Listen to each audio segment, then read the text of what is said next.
न चलेंगे इस बार नलिन साहब, न चलेंगे इस बार नलिन साहब, न चलेंगे इस बार मैडम सीता, इस बार परचम लहराएगा, उनका नाम होगा बेबी लता।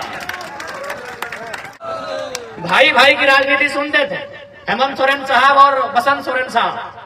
अब गोतनी गोतनी की राजनीति होगी तो बाकी लोग क्या करेंगे? बाकी लोग जामताड़ा से बालू न चुनेंगे क्या? वो अभी कहाँ चुनने को मिल रहा है, अभी तो माफिया के कब्जे में है। हमने कल सब चीज बदले आ लियो, पुराना पॉलिटिक्स बदले आ लियो, नया पॉलिटिक्स सीखवे आ लियो, और साथ ही साथ जो परिवारवाद के पॉलिटिक्स चल रहा हो ओकरा भी बदले आ लियो, चाहे दुमका लोकसभा रहे या जामताड़ा विधानसभा रहे। यदि मुख्यमंत्री 2 सीट से लड़े थे, बरहेट और दुमका, यदि उनको दुमका का सीट छोड़ना चाहिए था तो बुधू सोरेन को लड़ा देते, बुधू सोरेन को लड़ा देते। अरे कोई गरीब संथाल होगा, आप अपना किसको लड़ाते हैं? बसंत सोरेन को। मंत्री किसको बनाते हैं? बसंत सोरेन को। आप किसको लड़ाए हैं? कल्पना सोरेन को। मुख्यमंत्री किसको बनाएंगे? कल्पना सोरेन को। और बाकी संथाल लोग क्या करते हैं? टेम्पो में बैठते हैं, धनबाद जाते हैं और मजदूरी करने का काम करते हैं, और फिर भी हम बोलते हैं कि हाँ हमारा मसीह। वो धनों से क्या जिसमें झनकार न हो, वो घुंघरू ही क्या जिसमें झनकार न हो, वो कर्जा ही क्या जिसे चुकाने में आभार न हो, और वो चुनौती ही क्या जो 2024 के चुनाव में स्वीकार न हो। चुनाव हो लोकसभा के चुनाव, देश के सर्वोच्च चुनाव, एक से प्रधानमंत्री के चयन में हुआ। यानी लोकसभा में जे भी हमने के प्रत्याशी चुन के जिताए वो झारखंड के समस्या के, झारखंड के बृहद समस्या के लोकसभा के सदन में उठाता है, और जब वहां बात के उठाते है राखल जिताए तो समस्या के समाधान में।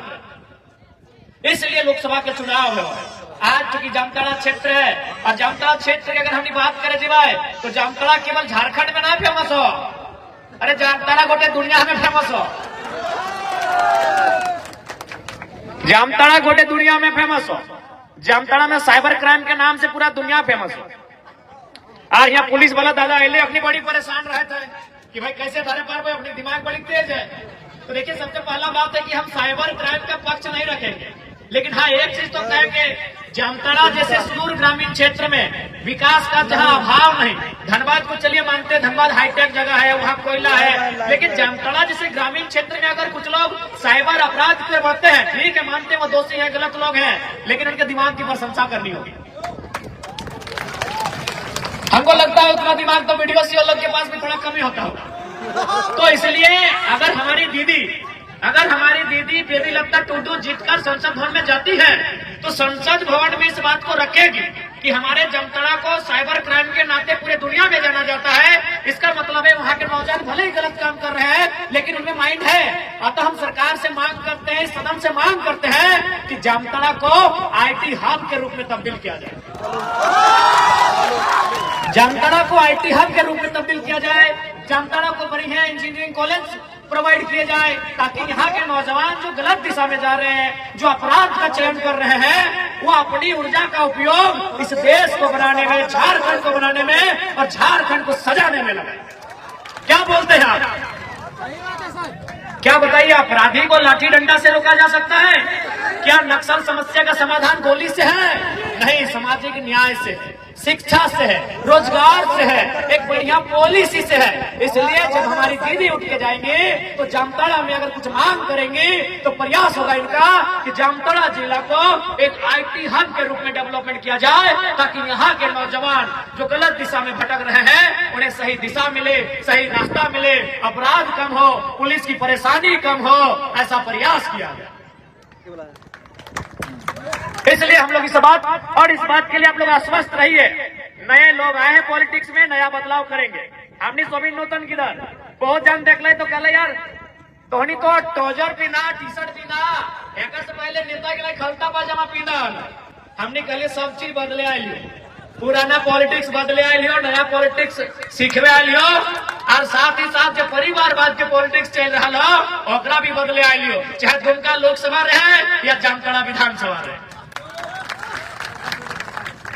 एक बात स्पष्ट जान लीजिए तमाम मतदाता, क्योंकि आज भी हमारे जो मतदाता है उनमें कहीं ना कहीं चेतना की कमी है, जागृति की कमी है। और ये बात हम नहीं कह रहे, ये बात आज से कई सालों पहले, कई दशकों पहले जब भारत के संविधान का निर्माण किया गया था और संविधान निर्माता के नेतृत्व करने वाले बाबा साहेब डॉक्टर भीमराव अंबेडकर जब संविधान का निर्माण कर चुके थे तो एक उद्योगपति उनसे मिले, एक राज परिवार का व्यक्ति उनसे मिला और उसने कहने लगा, अंबेडकर ये अच्छी बात है कि आज के बाद तुमने संविधान का निर्माण कर दिया, ये अच्छी बात है, लेकिन ये लोग जिनकी सुरक्षा के लिए संविधान को बनाया गया है, ये लोग कहीं ना कहीं बहुत गरीब किस्म के लोग हैं, इन्हें हम खरीद लेंगे। डॉक्टर अंबेडकर ने अपने आंखों से चश्मे को उतारा, उस चश्मे को अपने रुमाल से पोंछा और थोड़ा भावुक हो गए और उन्होंने कहा, हाँ आप सही बोल रहे हैं, क्योंकि आज भी शोषित वंचित लोग, किसान कामगार लोग, उनकी आर्थिक स्थिति इतनी दयनीय है कि आज उनके वोट को खरीदा जा सकता है, लेकिन जिस दिन ये लोग शिक्षित हो जाएंगे, संगठित हो जाएंगे और संघर्ष करेंगे, आप जैसे नेताओं को कभी जगह नहीं मिलेगी। तो आज भी मुझे लगता है कि कहीं ना कहीं जो वोट देने वाले हैं, आजादी के 75 सालों के बाद भी और गणतंत्र स्थापना होने के लगभग 72-73 साल के बाद भी आज भी जो मतदाता है, उनकी जो चेतना है, उनकी जो दूरगामी सोच है, वो दूर तक देख नहीं पाते। देखिए, सबसे पहला बात, यदि आप चाहते हैं कि भारत देश का भला हो, यदि आप चाहते हैं झारखंड राज्य का भला हो, तो आपको भी मालूम है कि भले इस देश में 10 प्रकार के धर्म है। आज भारतीय संविधान में 10 प्रकार के धर्म है। 11वां में दीदी ने बात को उठाया कि आदिवासी समुदाय सरना धर्म कोड की मांग करता है। निश्चय ही हमारे प्रत्याशी सदन इस बात को उठाएंगे। 10 प्रकार के धर्म इस देश में मान्यता है, 10 का अपना अपना मान्यता है। कोई ईश्वर को मानता है, कोई अल्लाह पे विश्वास रखता है, तो कोई कहीं और विश्वास रखता है, कोई महाराज तो कोई बूढ़ा बाबा में विश्वास रखता है। लेकिन आपको भी मालूम है, इस देश का उन्नति, इस देश की तरक्की का रास्ता, इस देश की तरक्की का रास्ता संसद से होकर गुजरता है। इसलिए आपका ध्यान संसद में होना चाहिए, वहां भी आपकी आस्था होनी चाहिए। बाकी आपकी जो आस्था है, बिल्कुल उसका हम लोग सम्मान करते हैं। भारत एक पंथ निरपेक्ष देश है और हम लोग भारत की इस पंथ निरपेक्ष के व्यवहार का आदर करते हैं, लेकिन आपको संसद के रास्ते को आप भूल नहीं सकते हैं। यानी यदि देश का भला होगा तो आपको सत्ता और संपत्ति का विकेंद्रीकरण का पक्ष लेने वालों को जिताना होगा।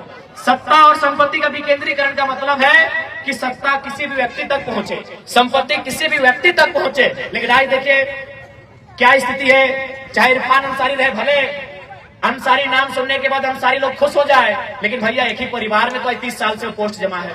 अगर उसमें रोटेशन होता, इरफान के बाद अकबर को, अकबर के बाद अजहर को, अगर ये रोटेशन पॉलिसी होता या किसी को मिलता, तो कम से कम ये होता कि लोकतंत्र की मर्यादा जीवन है। एक परिवार में चाहे कोई समाज रहे, कुर्मी समाज रहे, संथाल समाज रहे, घटवार रहे, हरिजन रहे, आदिवासी रहे, कोई समाज रहे, अंसारी समाज रहे, अगर एक परिवार में अगर सत्ता जमा है तो कतई वो विकास का द्योतक नहीं है। आप उसे विकास का पैमाना नहीं मान सकते हैं। हाँ, अपने कानों को खुश कर लेके कह सकते हैं, हाँ भाई अंसारी लगे हमरे घर के लोग लगे, हाँ महतो लगे हमरे घर के लोग लगे, हाँ संथाली लगे हमरे लगे, लेकिन तो कुछ नहीं लगे। तो और 6 प्रदेश खड़े जाओ तो और छुआ। और सबसे ज्यादा मैं आपको बताना चाहूंगा, आंकड़े बताना चाहूंगा, सबसे ज्यादा अगर पलायन के आंकड़े हैं तो मुसलमानों के हैं, संथालों के हैं, ओबीसी की अगर बात की जाए। और आप जो कह रहे हैं कि भाई हमें बस इसी बात की खुशी है तो हमारे समाज से आते हैं, तो पता कीजिए उनका बेटा विधायक की तैयारी में है और आपका बेटा ट्रेन का टिकट कटा के हैदराबाद जाने की तैयारी में है। खुश मत होइए, इसलिए मत खुश होइए कि भाई अंसारी है हमारे समाज से है, वो संथाली है हमारे समाज से है, वो महतो है, मंडल है, सिंह है, भूमियार है, घटवार है, जो भी है वो हमारे समाज से है। मत खुश होइए, उनकी सोच क्या है, उनका विजन क्या है, उनकी दृष्टि क्या है, इस बात की चिंता कीजिए। कुछ दिन पहले पेपर में आपने पढ़ा था, इरफान दा के नेतृत्व में 3 विधायक पकड़े गए थे, बंगाल गए थे, 10-10 लाख रुपए में पकड़े गए थे। तो इनको जब पूछा तो बोला नहीं, हम साड़ी खरीदने गए थे। इरफान दा, अगर मेरी बात आप सुन रहे हैं, आपके कानों तक जा रही है, तो बताइएगा कि भाभी इतना महंगा साड़ी पहनती है। 10 लाख का साड़ी खरीदने गए थे इरफान दा। इरफान दा, विश्वास कीजिए, ये जो सड़क आप देख रहे हैं, हमको लगता है 5 लाख में बन जाता है। बताइए, ऐसे नेता होंगे? अरे बस नेता हमारे समाज के, इसका मतलब वो कुछ भी करे हम स्वीकार कर लेंगे। बताइए उनका क्या बयान था कि हम साड़ी खरीदने गए, सुने था कि ना आपने? जब 10 लाख रुपए से पकड़े गए बंगाल में, तो इरफान दा के साथ और 2 विधायक थे कांग्रेस के, उनसे पूछा गया कि इतना पैसा लेके आप क्या करने गए थे? उन्होंने साफ साफ कहा कि साड़ी खरीदने गए थे। वाह भैया वाह, हमको खाने के लिए रोटी नहीं और आप 10 लाख का साड़ी खरीद रहे हैं। बताइए सब कब तक चलेगा, कब तक चलना चाहिए? सिस्टम अभी बताइए, ये चलना चाहिए नहीं चलना चाहिए? इसलिए इस बात को आश्वस्त हो जाइए तैयारी कीजिए। झारखंड में जो नया उलगुलान आया है, झारखंड में जो एक नई विचारधारा का सृजन हुआ है, आप उनका समर्थन करें। और एक बात स्पष्ट याद रखें, हमारी जो राजनीति होगी वो पंथ निरपेक्ष राजनीति होगी, जात से ऊपर उठ के राजनीति होगी। हमारी राजनीति शिक्षा, स्वास्थ्य, रोजगार की राजनीति होगी। और ये आपको भी तय करना होगा कि आप जिनको वोट करते हैं वो आपके बच्चों की भविष्य की चिंता करें। क्योंकि आप जब 1 तारीख को वोट करने जाएंगे, याद रखिएगा उस दिन का सूर्य का तापमान क्या होगा। सूर्य भी लाल होगा, धरती भी लाल होगी और आपका बदन भी लाल होगा। यानी उतना गर्मी में आप वोट करने जाते हैं। यदि आपके माता पिता मैया पप्पा में कुछ बोल दो कि काम कर दे, साफ साफ मना कर दो कि ना मैया बड़ी दो रोज दे रहा है, तनी शाम फैला देंगे। लेकिन हमने जब वोट दिए जाए, कोई मना, कोई इनकार नहीं, बल्कि हमने वोट दिए जाए, गर्मियां सह के वोट दिए जाए। कहे हमने किस बात के विश्वास है कि जब हमने वोट दे, जब वो चुनाव जीता है, जीतल बाद दिल्ली के सदन में बैठता है, तो हमारे बाल बच्चा के भविष्य की बात करते हैं। बाल बच्चा के भविष्य मतलब औकार, पढ़ाई, दवाई, कमाई की चर्चा करते हैं। पढ़ाई यानी शिक्षा, दवाई यानी स्वास्थ्य और कमाई यानी रोजगार की चिंता करते हैं। लेकिन अपने की कर 10 लाख के साड़ी कहाँ से मिलते हैं। इसलिए आज और एक बार, जितने भी हमारे संथाल समुदाय के लोग आते हैं, मैं आपसे भी आग्रह करना चाहूंगा, हमें तोहनियों से विनती करे चाहे कि देख ले, एक परिवार से संथाल समाज का भला नहीं हो। आज आप देखिए, दीदी ने भी बताया कि यदि मुख्यमंत्री 2 सीट से लड़े थे, बरहेट और दुमका, यदि उनको दुमका का सीट छोड़ना चाहिए था तो बुधू सोरेन को लड़ा देते, बुधू सोरेन को लड़ा देते। अरे कोई गरीब संथाल होगा, आप अपना किसको लड़ाते हैं? बसंत सोरेन को। मंत्री किसको बनाते हैं? बसंत सोरेन को। आप किसको लड़ाए हैं? कल्पना सोरेन को। मुख्यमंत्री किसको बनाएंगे? कल्पना सोरेन को। और बाकी संथाल लोग क्या करते हैं? टेम्पो में बैठते हैं, धनबाद जाते हैं और मजदूरी करने का काम करते हैं, और फिर भी हम बोलते हैं कि हाँ हमारा मसीहा है। जो लोग हमारे बच्चों की चिंता नहीं करें वो आपके समाज का क्यों ना रहे। अगर आप बीमार होंगे तो इलाज आपको डॉक्टर के पास करना होगा, यदि आपके पास पढ़ेंगे तो आपको स्कूल भेजना होगा, तब आपका जात काम नहीं आता।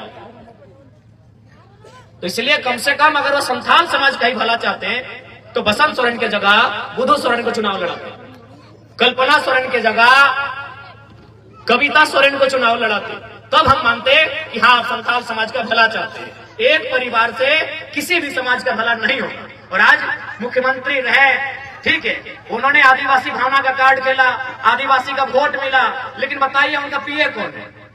उनका पीए है पिंटू श्रीवास्तव, उनका पीए है कौन है? साहेब गंगला जी, पंकज मिश्रा। और कितना घोटाला? करोड़। इसलिए आज झारखंड की तकदीर को बदलने का समय है, नहीं तो आने वाली पीढ़ी हमसे सवाल करेगी। आज 23 साल हो गए झारखंड अलग राज्य के। आज इसी राज्य को अलग करने के लिए कभी तिलका मांझी, शेख भिखारी रघुनाथ महतो, तो कभी जयपाल सिंह मुंडा, निर्मल महतो, दिसम गुरु सीबी सोरेन, कॉमरेड ए.के. रॉय और निर्मल महतो के शहादत से बनकर ये तैयार हुआ है झारखंड। और आज देखिए झारखंड किनके कब्जे में। आज यहाँ के अस्पतालों में चले जाइए, आज यहाँ के बड़े बड़े कंपनियों में चले जाइए, आज यहाँ के बड़े बड़े कारखानों में चले जाइए, हर जगह के झारखंड के लोगों का दबदबा है। कहे भाई, इस दिन के लिए हमने झारखंड राज्य अलग नहीं किया था, इस दिन के लिए हमारे पूर्वजों ने बदन पे लाठियां नहीं खाई थी, इस दिन के लिए हमारे पूर्वज जेल नहीं गए थे। इसलिए आज हम इस बात को तय करना होगा कि झारखंड हमारे रक्त से बना है, इस रक्त के आहूत से बना झारखंड वह हमारा अधिकार होना चाहिए। इसलिए आज दुमका लोकसभा से जो लोग, जिनके पास विजन नहीं है, जिनके पास मिशन नहीं है, आज उन लोगों को राजनीति के सत्ता से बाहर करना होगा। आज आई है सीता मैडम, कल थी कहीं और, चली आई आज कहीं और। तो एक बात याद रखिएगा, न चलेंगे इस बार नलिन साहब, न चलेंगे इस बार नलिन साहब, न चलेंगे इस बार मैडम सीता, इस बार परचम लहराएगा, उनका नाम होगा बेबी लता। इसलिए आज इनकी पॉलिटिक्स को हटाना होगा। एक बात बताइए, सीता सोरेन भी राजनीति में आई है, कल्पना जी भी राजनीति में आई है, भाई भाई की राजनीति सुना करते थे, हेमंत सोरेन, बसंत सोरेन, अब गोतनी की भी राजनीति होगी। भाई भाई की राजनीति सुनते थे, हेमंत सोरेन साहब और बसंत सोरेन साहब, अब गोतनी गोतनी की राजनीति होगी। तो बाकी लोग क्या करेंगे? बाकी लोग जामताड़ा से बालू न चुनेंगे क्या? वो भी कहां चुनने को मिल रहा है, अभी तो माफिया के कब्जे में है। बालू चुनना भी तो माफियाओं के कब्जे में है। तो सबसे पहले हम प्रशासन की टीम से आग्रह करेंगे कि कृपया माफियाओं पर नजर रखें। आपकी नजर हमेशा गरीब शोषित वंचितों पर रहती है, आपकी आंखें लाल लाल हो जाती है। तो हम आपसे आग्रह करेंगे, आप अपनी ताकत का, सिंघम का रूप कृपया माफियाओं पे दिखाएं, क्योंकि माफियाओं का जिला बनता जा रहा है जामताड़ा। हम आग्रह करेंगे जितने पुलिसकर्मी है उनसे हम करवत प्रार्थना करेंगे, आपका जो मूछ घूमे तो माफियाओं की ओर घूमे, ना कि गरीब जनता की ओर घूमे। आपकी अगर आंखें लाल हो तो माफियाओं को देखकर हो, गांव के गरीब किसान को देखकर ना हो, ये हम आपसे अपेक्षा करते हैं। इसलिए आज अगर झारखंड की तस्वीर को बदलना है तो आपको ऐसे नेताओं को सामने लाना होगा जिनके पास आइडिया है। पहला बात, इनके पास आइडिया नहीं है। हम लोगों ने क्या घोषणा किया है, आपको मालूम होगा कि अगर हमारे सांसद प्रत्याशी चुनेंगे तो अपनी सैलरी का 75% जनता को दान करेंगे। अपनी सैलरी का फंड तो छोड़िए, उनका जो निजी का सैलरी होगा, यानी उनका जो सैलरी होगा मंथली होगा, वह भी 75% जनता को डोनेट करेंगे। बहुत सारे लोगों ने सवाल किया कि यदि आप सारा पैसा अपना जनता को दान कर देंगे तो आपका घर परिवार कैसे चलेगा। तो हमने उनको उदाहरण दिया कि मान के चलिए दुमका लोकसभा में 15 लाख की आबादी है वोटर की, मान के चलिए 1/4 लोग हमको मानते हैं, तो 15 लाख को 16 मानते हैं, गुणा भाग में आसान होगा, तो 16 का 1/4 होता है 4 लाख। एक परिवार में 4 लोग होते हैं, यानी 1 लाख परिवार। अगर हम एक परिवार से एक दिन का डिमांड करें खाने पीने का, तो अगला का पारी 1 लाख दिन के बाद आएगा, उतना हमारा जिंदगी नहीं है। यदि हम एक परिवार से अगर हम कहें कि मौसी तोरा आज हमारा खाना खिलाएंगे, आज तोरा हमारा कपड़ा खरीद के देना हो, आज तोरा हमारे पेट्रोल में तेल भरना हो, तो बताओ ओकरा 1 लाख दिन के बाद पारी है, तो एक दिन के खर्चा कोई नहीं उठे पड़ते की। जामताड़ा के जनता, हमारे प्रत्याशी अगर जीत के आते हैं, अपना जो सैलरी है वो आपको निछावर कर देते हैं, उनका जितना सुख सुविधा होगा वो जनता को अगर निछावर कर देते हैं, तो क्या जनता एक दिन के लिए इनको खाना नहीं खिलाएगी? एक दिन के लिए इनको कपड़ा, बेबी लता को एक दिन के लिए कपड़ा लता नहीं मिलेगा क्या? एक दिन के लिए नहीं मिलेगा। बताइए, आपका पारी 1 लाख दिन के बाद आएगा, उतना हम लोग का उम्र नहीं है। 1 लाख दिन, तो चूंकि नया भाई दिमाग से हम लोग चलते हैं, ये दिमाग की पॉलिटिक्स करने आए हैं, इसीलिए आज इनके पेट में दर्द है। क्यों पेट में दर्द है? नहीं, इनका आदत है कि हम विधायक बनेंगे, जैसे फुरकान साहब रहे 25 साल तक, अब इरफान जी बने 10 साल, सुना है करो बेटवा आयान सारी ले बा, और जामताड़ा के लोग खाली वोट भाग ले, वोट ले, वोट ले, वोट। ठीक है, फुरकान जी का आदर करते हैं, झारखंड आंदोलनकारी है। अब इरफानो जी, इरफान के बाद उनका बेटा भी, उनका नाती भी, तो बाकी जामताड़ा के जनता क्या करेंगे? झाल बजे। इसलिए आज उस पॉलिटिक्स को आपको बदलना होगा।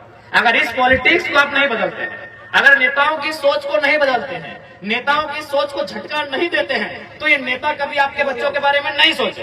बताइए, 10 लाख का साड़ी खरीदने पहुंच गए हैं, लेकिन 5 लाख का सड़क नहीं बना रहे। क्यों नहीं? इनको मालूम है अकबरवा जीते कहा, अंसारी हो अंसारी, हम अंसारी, हमरे वोटवा देते। तो इसलिए इस माइंडसेट को बदलना होगा। आज नए लड़के लोग राजनीति करने आए हैं, उनका स्वागत कीजिए। आज टी-शर्ट और ट्राउजर पहनकर युवा लोग राजनीति करने आए हैं, उनका स्वागत कीजिए। नहीं तो सूट पैंट वाले लूट के ले जाएंगे, लूट के ले जाएंगे आपके बच्चों के बेहतर भविष्य, लूट के ले जाएंगे आपके बच्चों के बेहतर शिक्षा की व्यवस्था को, लूट के ले जाएंगे आपके बच्चों के स्वास्थ्य की व्यवस्था को, लूट के ले जाएंगे आपके बच्चों के रोजगार को। इसलिए नए युवाओं का राजनीति में स्वागत कीजिए। आज देखिए, जब से कल्पना मैडम राजनीति में आई है, पूरा सिस्टम उनके पीछे है। अरे इतना सिस्टम, इतना संसाधन अगर झारखंड में लगा दिया जाता तो स्वर्ग से सुंदर मेरा झारखंड होता। कभी भी अगर कल्पना भाभी गुजरेंगी तो देखिएगा उनका काफिला, देखिएगा उनके पास जो संसाधन है, देखिएगा प्रशासन कितना एक्टिव रहती है, देखिएगा कि पुलिस कितना एक्टिव रहती है। अगर उतना सिस्टम को जनता के लिए छोड़ दिया जाता, अगर उतना सिस्टम को, संसाधन को जनता के लिए लगा दिया जाता, तो झारखंड पूरे भारत देश का अव्वल प्रदेश होता, सबसे अव्वल प्रदेश होता। इसलिए आज आपको इन विषयों को सोचना होगा कि आज ये लोग अपने परिवार के बाहर कहीं नहीं सोच रहे हैं। सही बात कहा दीदी ने कि हमने डिमांड किया कि स्थानीय नीति बनाइए, हमने डिमांड किया कि नियोजन नीति बनाइए, उन्होंने नियोजन नीति बना लिया। आदरणीय हेमंत सोरेन जी ने नियोजन नीति बना लिया है। क्या है उनकी नियोजन नीति? तो नियोजन मतलब क्या होता है? नौकरी। तो उन्होंने नियोजन नीति बना लिया है। उनकी नियोजन नीति में चपरासी बनने का मौका नहीं मिलेगा, उनकी नियोजन नीति में बीडीओ सीओ दरोगा बनने का मौका नहीं मिलेगा, उनकी नियोजन नीति में वकील डॉक्टर इंजीनियर बनने का मौका नहीं मिलेगा, उनकी नियोजन नीति में एमएलए बनने का मौका मिलेगा, सिर्फ उनके परिवार को मिलेगा। ये उनकी नियोजन नीति है। क्या गलत बोल रहे? आज आज कल्पना भाभी के बाद हो सके उनके परिवार का कोई सदस्य होगा, सीता भाभी के बाद उनका कोई बच्चा चुनाव लड़ेगा, तो बाकी जनता जो दुमका के संथाल समाज के ही लोग हैं वो क्या करेंगे? केवल उनका जीवन भर वो झंडा ढोएंगे, केवल उनका जीवन भर नारा लगाएंगे, बदले में उनके बेहतर विकास के लिए, बेहतर भविष्य के लिए रोड मैप क्या है आपके पास? 5 साल का प्लानिंग क्या है आपके पास? 10 साल का प्लानिंग बताइए। तो केवल सरकार बनाने से नहीं होगा। कुछ दिन पहले हम एक IAS से बैठे थे, उन्होंने बड़ा अच्छा चर्चा किया कि अगर आप जैसे पढ़े लिखे नौजवान संसद बन के आएंगे तो हम लोग स्वागत करते हैं, आइए आपके साथ हम लोग, हमारे DMT फंड में करोड़ रुपया पड़ा है, हम लोग कहीं अस्पताल तो कहीं कुछ काम करने का काम करेंगे, बशर्ते आपका साइन का जरूरत पड़ेगा, आइए आपका वेलकम है। लेकिन इनके पास रोड मैप ही नहीं है, इनके पास नली गली सड़क और परिवार की पूंजी के अलावा कोई रोड मैप नहीं है। इसलिए आज सदन में ऐसे काबिल लोगों को भेजिए, जब वो सदन में जाए, देश के प्रधानमंत्री के सामने, देश के स्पीकर के सामने जो उस समय बनेंगे, उनसे ये सवाल होगा कि झारखंड राज्य आपको 40% खनिज देता है, कोयला देता है, अभ्रक देता है, ब्रोमाइड देता है, क्रोमाइड देता है, यूरेनियम देता है, थोरियम देता है, बॉक्साइड देता है, चूना देता है, पत्थर देता है, तो 40% अगर खनिज झारखंड देता है तो आज बदले में 23 साल के बाद, 24 साल के बाद झारखंड 40 मिनट का मीटिंग अपने ऊपर चाहता है कि आप 40 मिनट का मीटिंग झारखंड पे करें। उस 40 मिनट के मीटिंग में झारखंड के लिए रोड मैप बनाए कि कैसे यहाँ के जो बुनियादी ढांचे हैं उनमें सुधार होगा, कैसे यहाँ की शिक्षा को सुदृढ़ किया जाएगा, कैसे यहाँ की स्वास्थ्य व्यवस्था को मजबूत किया जाएगा, और कैसे यहाँ मैक्सिमम रोजगार के साधन सृजन होंगे, और कैसे झारखंड GDP के मामले में टॉप स्टेट में आएगा। आप 40 मिनट का मीटिंग कीजिए, आप 40 मिनट का डिस्कशन कीजिए, ये सवाल हमारा होगा। और क्यों नहीं होगा भाई? केवल हम लोग बदवा मजदूर बनेंगे बताइए तो? खनिज हमारा, कोयला हमारा, चूना हमारा, पत्थर हमारा, बालू हमारा, और हमारे नौजवान सूरत में, हमारे नौजवान गुजरात में, हमारे नौजवान बंबई में, हमारे नौजवान कर्नाटक में, हमारे नौजवान गुजरात में, हमारे नौजवान केरल में। आखिर ये कब तक चलेगा आप बताइए?